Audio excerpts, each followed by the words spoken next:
देश का सबसे बड़ा चुनाव यानी कि लोकसभा चुनाव अपने चरम पर है और ऐसे में सभी पार्टी के प्रत्याशी कोई कमी नहीं छोड़ रहे हैं अपने चुनाव प्रचार को लेकर। यहां तक कि प्रत्याशी के साथ साथ सभी पार्टी के बड़े बड़े दिग्गज नेता उनके साथ सम्मिलित हो रहे हैं, उनके समर्थन के लिए लोगों से अपील भी कर रहे हैं। और ऐसे में लोकसभा की एक सबसे हॉट सीट यानी कि हरिद्वार लोकसभा सीट जो कहा जा रहा है कि सबसे ज़्यादा हॉट सीट है, उस पर भी सभी प्रत्याशी मुस्तैदी से तैनात हैं अपने चुनाव प्रचार के लिए और लोगों से वोट की अपील भी कर रहे हैं। अभी हाल ही में ऋषिकेश में प्रधानमंत्री नरेंद्र मोदी की विजय संकल्प रैली का भी आयोजन हुआ। हमने आपको दिखाया कि कितने लोग उस रैली में पहुंचे थे, इस आयोजन में कितने लोग पहुंचे थे, कितनी भीड़ थी, दूर दूर से लोग वहां पर आ रहे थे और मोदी जी को देखने के लिए टकटकी लगाए इंतजार कर रहे थे, भूखे प्यासे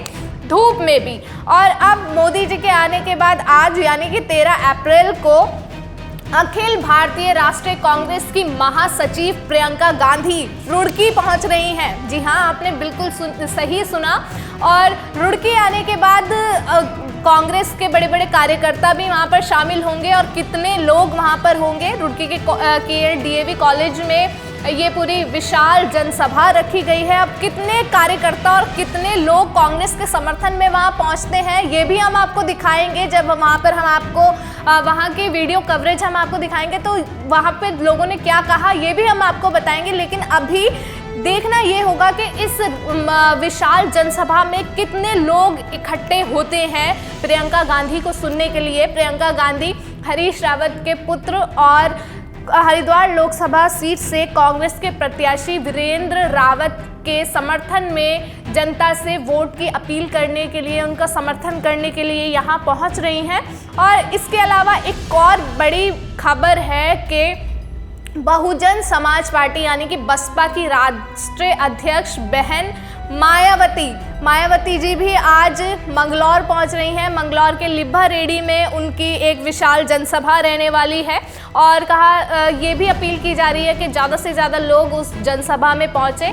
अब देखना ये होगा कि कितने लोग यहाँ पर पहुँचते हैं, ये तो दूसरी बात है। लेकिन प्रधानमंत्री नरेंद्र मोदी के आने के बाद अब प्रियंका गांधी आ रही हैं और मायावती जी भी आ रही हैं। तो क्या लगता है कि बीजेपी की रणनीति को अप्लाई किया जा रहा है, कॉपी किया जा रहा है, उन्हीं को देख के क्या प्रियंका गांधी और मायावती जी यहाँ आ रही हैं? क्योंकि ऐसा बहुत कम होता है कि किसी लोकसभा सीट में किसी प्रत्याशी को समर्थन देने के लिए खुद प्रधानमंत्री यहाँ पर आए और अब प्रियंका गांधी और अब मायावती राष्ट्रीय अध्यक्ष जो हैं वो भी यहाँ पे आ रही हैं। पहले कहा जा रहा था कि शायद राहुल गांधी जी का आगमन होगा, लेकिन अब प्रियंका गांधी जी यहाँ पर आज पहुँच रही हैं। तो सवाल यही है कि क्या ये लोग आ रहे हैं तो इस पूरे चुनाव पे क्या प्रभाव पड़ने वाला है इन लोगों के आने से।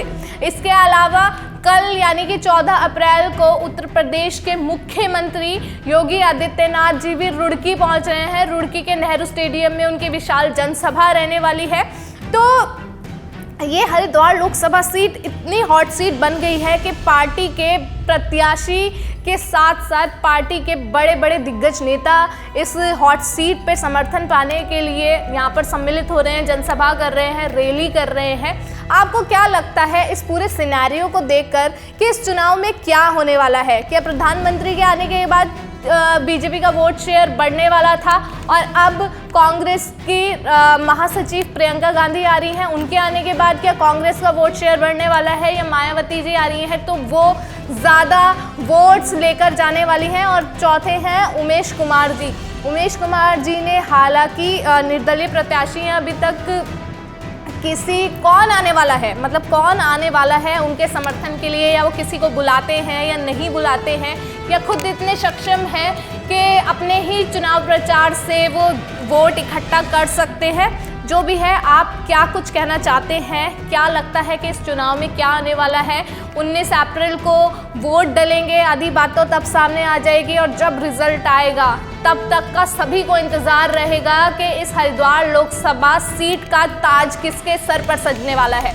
जो भी होगा हरिद्वार लोकसभा चुनाव से जुड़ी हर छोटी से छोटी जानकारी हम आपके पास पहुंचाने की कोशिश करते रहेंगे। तब तक के लिए आप हमसे जुड़े रहें और हम आपसे जुड़े रहेंगे द न्यूज़ वाला नेटवर्क के माध्यम से। और जो भी आप कुछ कहना चाहते हैं तो कमेंट सेक्शन में अपनी राय हमें ज़रूर दें और हमसे जुड़े रहें और देखते रहें द न्यूज़ वाला नेटवर्क। धन्यवाद।